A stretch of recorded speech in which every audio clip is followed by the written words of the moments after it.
Baik, teman-teman, jumpa lagi pada channel kita Studi and Travel.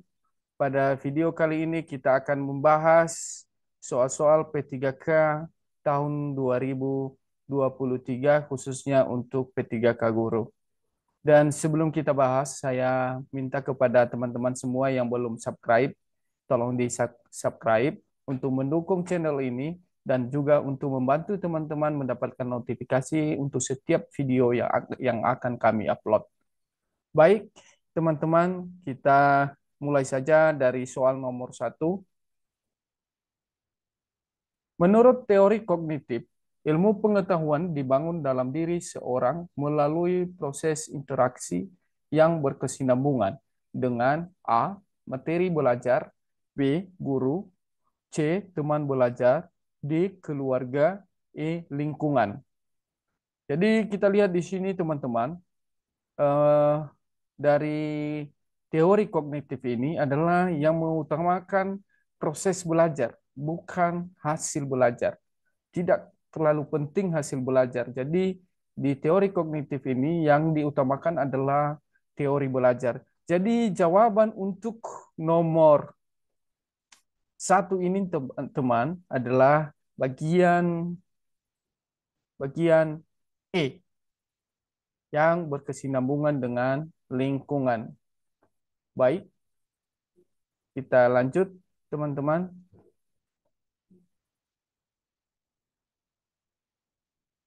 Kita lanjutkan soal nomor 2. Anak belajar melalui bentuk perumpamaan dan perbandingan untuk memahami dunia sekitarnya, merupakan salah satu tahapan dalam perkembangan kognitif menurut Brainer.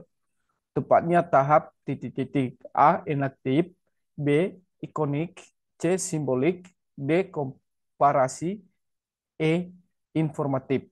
Jadi pembahasannya teman-teman, Brunner ini menyebutkan perkembangan kognitif seseorang terjadi melalui 3 tahap.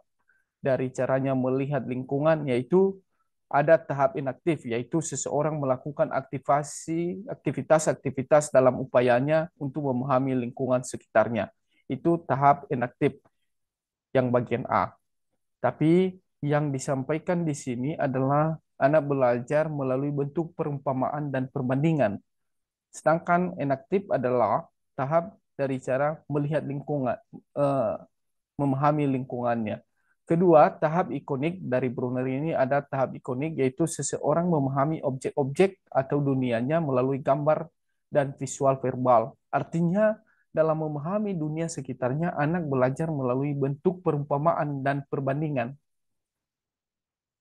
Ketiga, tahap simbolik, yaitu seseorang telah mampu memiliki ide-ide atau gagasan-gagasan abstrak yang sangat dipengaruhi oleh kemampuannya dalam berbahasa dan logika. Jadi, untuk soal nomor 2 ini, teman-teman, kita lihat di sini ada perumpamaan dan perbandingan. Jadi, kalau kita lihat di eh, teori yang disampaikan oleh Brunner ini ada 3, yaitu tahap inaktif dan tahap ikonik dan tahap simbolik. Maka yang sesuai pada jawaban di atas adalah ini dia teman-teman, bahwa seseorang itu melihat melalui gambar visual verbal. Artinya dalam memahami dunia sekitarnya belajar melalui bentuk perumpamaan dan perbandingan. Jadi jawaban yang benar adalah tahap ikonik. Jadi bagian untuk jawaban nomor 2 ini adalah bagian B. Baik teman-teman, kita lanjutkan ke soal berikutnya. Soal nomor 3. Soal nomor 3, tujuan belajar dirangkum dalam 3 kawasan yang biasa disebut dengan taksonomi Bloom. Di bawah ini yang tidak termasuk dalam tingkat kawasan afektif adalah A. Penerimaan, B. Penggunaan, C. Pemberian respon, D. Pemberian nilai, E. Karakterisasi. Baik, kita lihat pembahasannya teman-teman. Dan pada kawasan afektif terdiri atas 5 tingkatan, yaitu Dari kawasan afektif ini ada 5 tingkatan, teman-teman, yaitu penerimaan, pemberian respon, pemberian nilai, pengorganisasian, dan karakteristik. Kita lihat soalnya. Di bawah ini yang tidak termasuk dalam tingkat yang tidak termasuk ini pada soalnya adalah yang tidak termasuk. Artinya kita sesuaikan dengan pembahasan yang di bawah, yaitu ada 5 tingkatan, yaitu tadi penerimaan sudah ada, kemudian pemberian respon ada, kemudian pengorganisasian, pengorgani, pemberian pemberian nilai, ini pemberian nilai dulu, kemudian pengorganisasian tidak ada, kemudian karakterisasi ada. Jadi yang tidak termasuk adalah bagian B. Jadi jawaban nomor 3 ini adalah bagian B. Baik teman-teman, kita lanjutkan lagi ke soal berikutnya. Ya, sebelumnya kita hapus dulu ini teman-teman.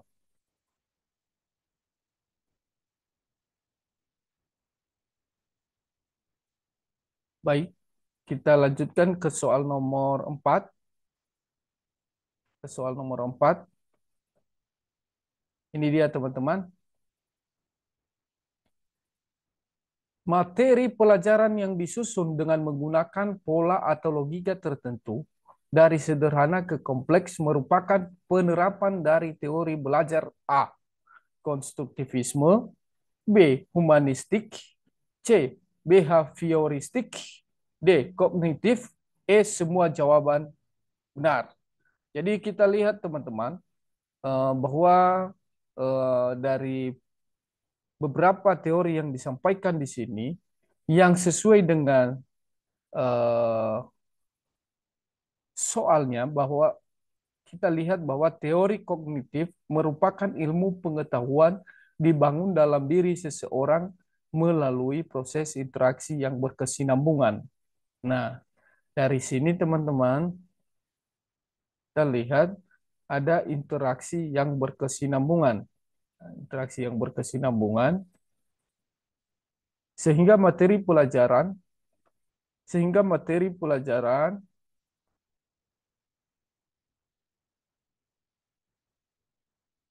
sehingga materi pelajaran disusun dengan menggunakan pola atau logika. Nah, ini dia teman-teman. Pola atau logika. Menggunakan pola atau logika tertentu. Dari sederhana ke kompleks. Jadi jawaban untuk nomor 4 ini adalah bagian D. Kita lanjutkan teman-teman. Untuk nomor berikutnya, nomor 5. Berdasarkan teori Kolb, peserta didik yang sangat kritis, suka menganalisis, selalu berpikir rasional, menggunakan penalarannya termasuk dalam tipe peserta didik A. Teoris, B. Aktivis, C. Pragmatis, D. Reflektor, dan E. Evaluator. Berdasarkan teori Kolb, peserta didik digolongkan menjadi 4 tipe, teman-teman. Ada 4 tipe teori dari Kolb ini. Teori 4 tipe peserta didik dari teori Kolb ini. Yang pertama, peserta didik tipe aktivis, yaitu peserta didik yang cenderung melibatkan diri dan berpartisipasi aktif pada berbagai kegiatan dengan tujuan mendapatkan pengalaman-pengalaman baru. Artinya peserta didik aktivis ini adalah yang aktif dalam berbagai kegiatan. Kemudian peserta didik tipe reflektor. Tipe ini cenderung berhati-hati mengambil langkah dan penuh pertimbangan. Nah, ini dia tipe reflektor ini yang sangat hati-hati mempertimbangkan beberapa kali untuk mengambil sebuah keputusan. Peserta didik tipe teoris. Tipe ini biasanya sangat kritis, suka menganalisis, selalu berpikir rasional, menggunakan penalarannya. Kemudian ada peserta didik tipe pragmatis. Tipe ini menaruh perhatian besar terhadap aspek-aspek praktis dalam segala hal. Mereka tidak suka bertele-tele dalam membahas aspek teoris, filosofi, dan dari sesuatu. Jadi untuk jawaban nomor 5 ini peserta didik yang sangat kritis dan suka menganalisis adalah eh, termasuk peserta didik tipe kalau kita lihat di sini teman-teman, tipe apa teman-teman? Ini dia teman-teman, tipe teo teoris. Jadi jawaban nomor 5 ini adalah bagian A. Baik, kita lanjutkan teman-teman. Kita lanjutkan ke nomor berikutnya. Nomor nomor berikutnya nomor 6. Baik,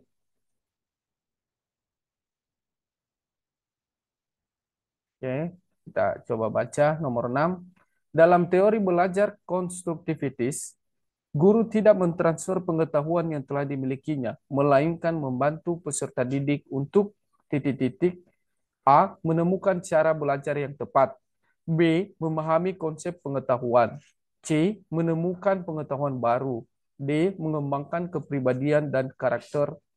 E. Membentuk pengetahuannya sendiri. Membentuk pengetahuannya sendiri. Jadi kita bahas teman-teman bahwa dalam teori belajar konstruktivistis, guru tidak mentransfer ilmu pengetahuan yang telah dimilikinya, melainkan untuk membantu peserta didik membentuk pengetahuannya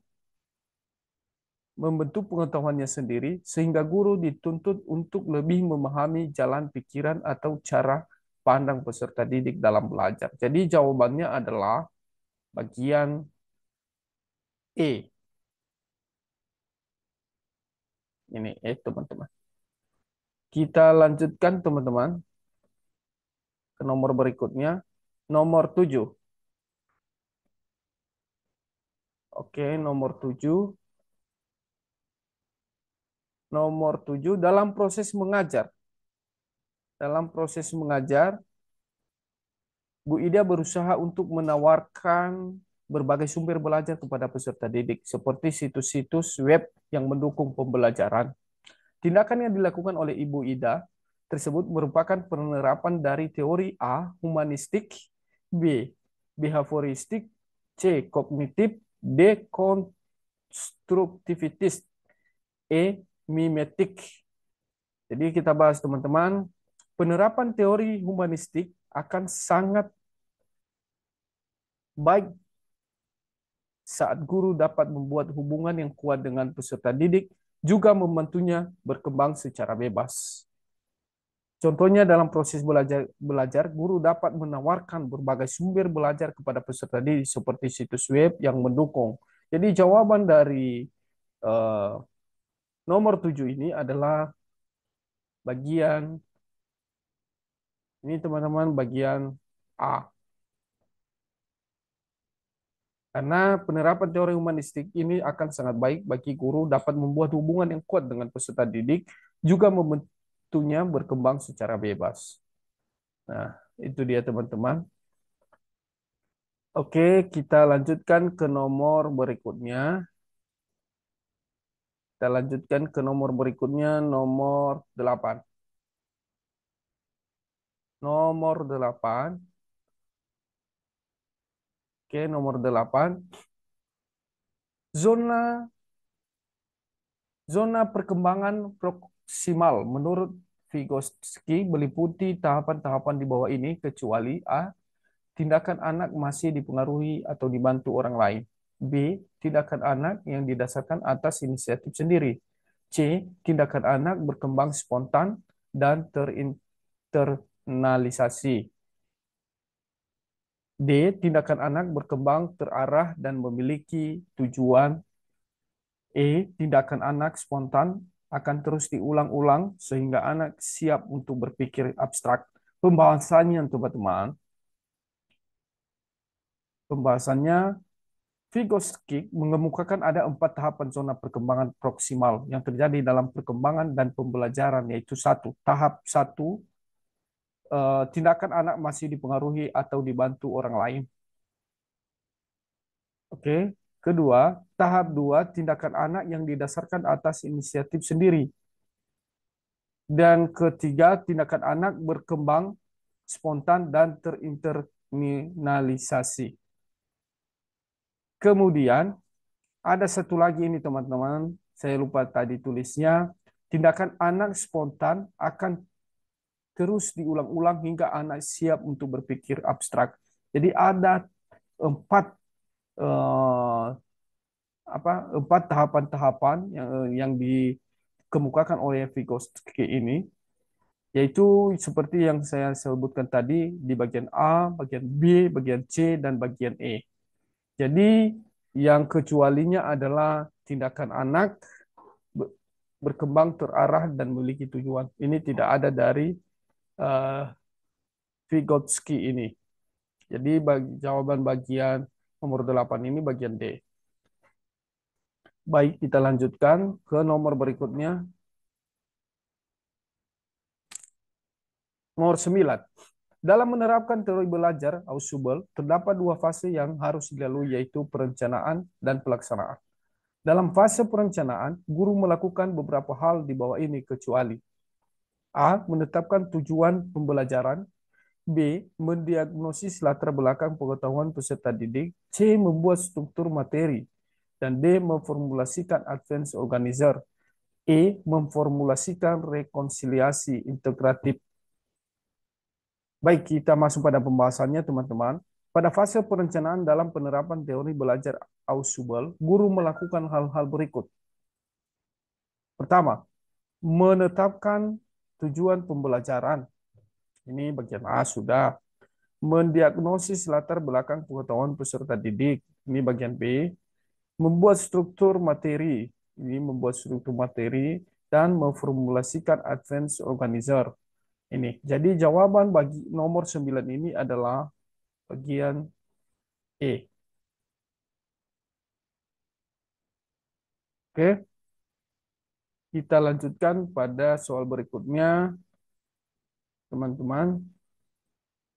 Soal berikutnya nomor 10. Oke, nomor 10.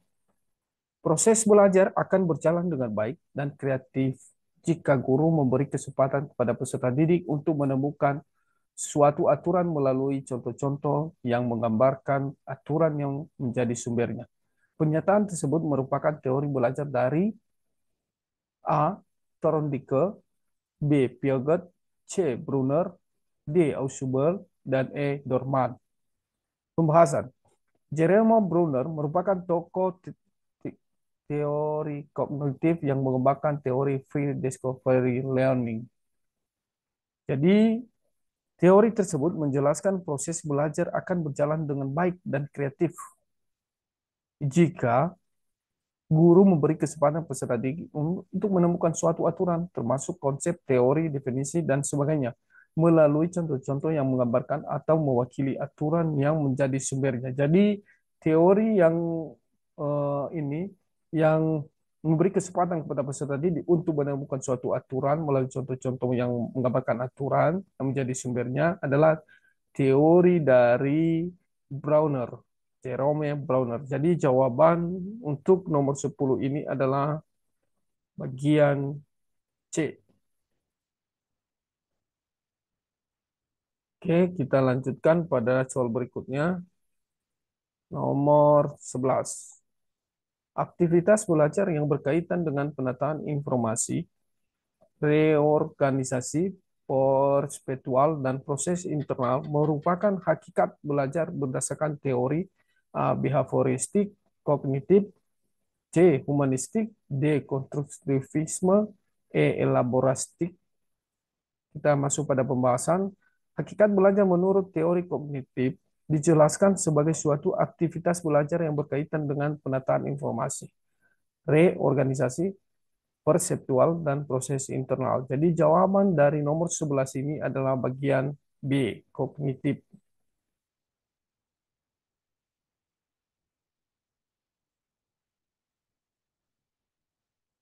Oke, baik. Kita lanjutkan pada soal berikutnya.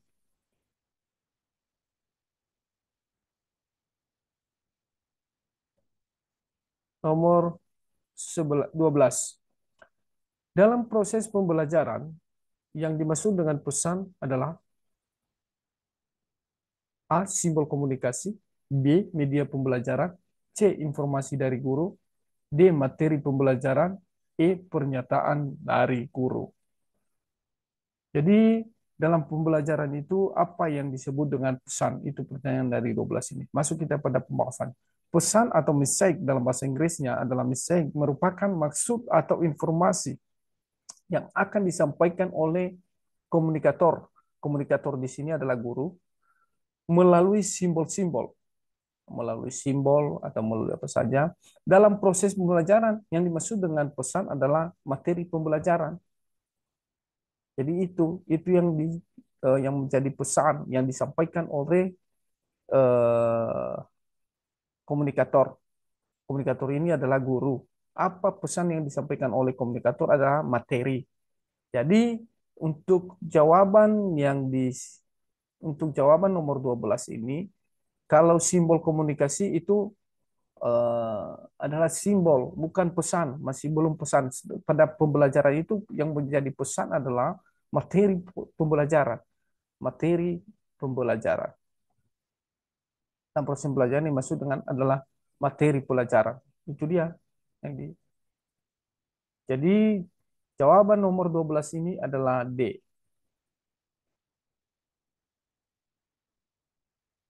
Baik, kita lanjutkan pada soal berikutnya.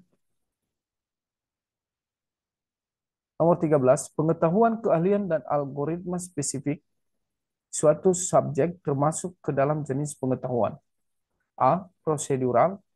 B. Teknikal. C. Metakognitif. D. Faktual. E. Konseptual. Sekali lagi kita baca soalnya, pengetahuan keahlian dan algoritma spesifik suatu subjek termasuk ke dalam jenis pengetahuan. Baik, kita masuk pada pembahasan. Pengetahuan prosedural adalah pengetahuan mengenai bagaimana melakukan sesuatu.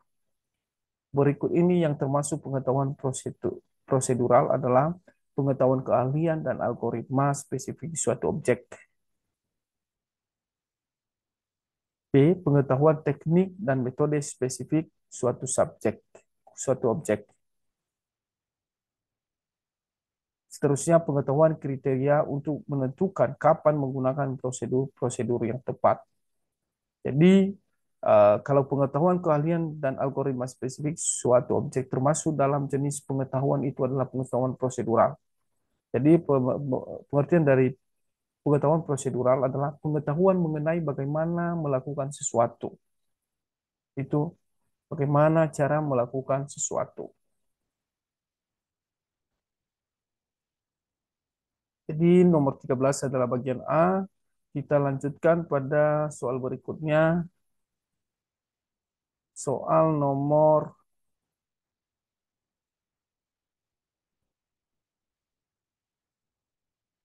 14.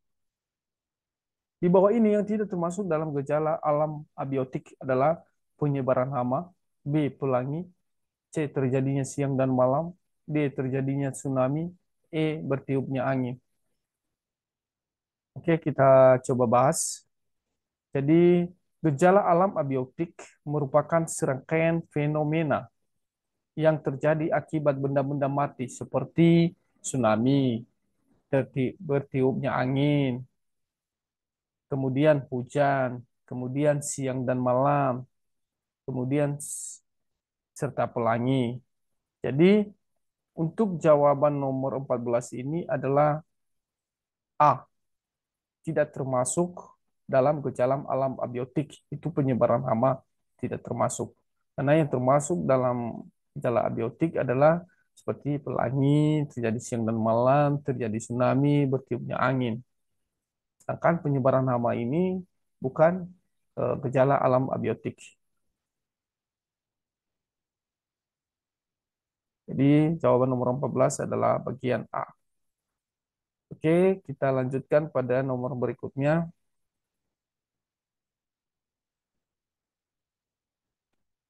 Guru yang baik harus mampu mengelola pesan yang menarik yang tertuang dalam rencana pelaksanaan pembelajaran. Betul. Tahapan pertama dalam penyusunan pesan yang baik adalah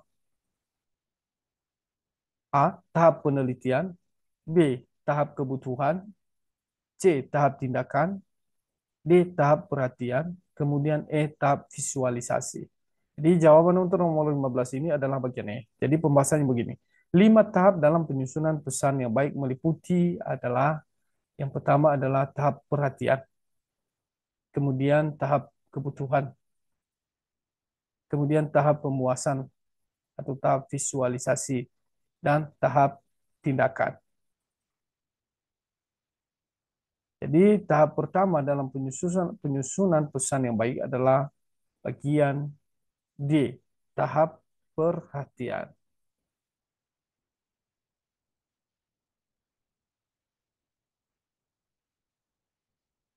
Baik, eh, demikian saja dulu untuk video ini. Nanti kita lanjutkan pada eh, video berikutnya, dan kepada teman-teman saya harapkan untuk bisa nge-share video ini